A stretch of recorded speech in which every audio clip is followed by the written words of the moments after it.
Hi everyone, আজকে আমরা কথা বলবো ফেসবুক অ্যাড অবজেক্টিভ নিয়ে। তো অবজেক্টিভের বাংলা অর্থ হচ্ছে উদ্দেশ্য। আমরা আসলে কেন ফেসবুকে অ্যাড রান করব সেই ব্যাপারটাকে নিয়ে আগে কথা বলি। অবজেক্টিভ, তো আমরা প্রথমে একটা অ্যাড ক্রিয়েট করি। ক্রিয়েটে দেওয়ার পরে আমরা প্রথম যে অপশনটা সেটা হচ্ছে অ্যাওয়ারনেস।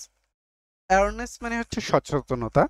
আমরা যদি নতুন একটা প্রোডাক্ট মার্কেটে অথবা নতুন একটা আমরা মানুষকে জানানোর অ্যাওয়ারনেস। এরপরে আমাদের প্রোডাক্টে যখন আমরা আমাদের ওয়েবসাইটের জন্য ট্রাফিক নিব, সেই ক্ষেত্রে আমরা ট্রাফিক রান করব। ট্রাফিক হচ্ছে যে ব্যবসা বা বাণিজ্য। এক্ষেত্রে আমরা এর এরপরে হচ্ছে যে এঙ্গেজমেন্ট। এঙ্গেজমেন্ট হচ্ছে আমরা লাইক, মেসেজ, আমাদের ভিডিও, এই জন্য আমরা এঙ্গেজমেন্ট রান করব। ঠিক, আমরা যদি কাস্টমারের ইনফরমেশন নিতে হয় বা ক্লায়েন্টের চাই, তাহলে আমরা কালেকশন লিড অ্যাড রান করব। এরপর অ্যাপ প্রমোশন।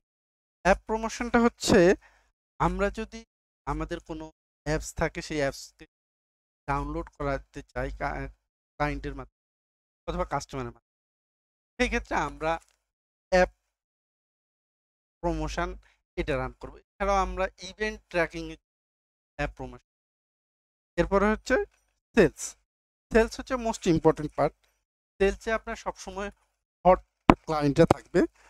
তো প্রোডাক্ট যারা কিনবে তাদেরকে ক্ষেত্রে সেলসে পাওয়া যাবে।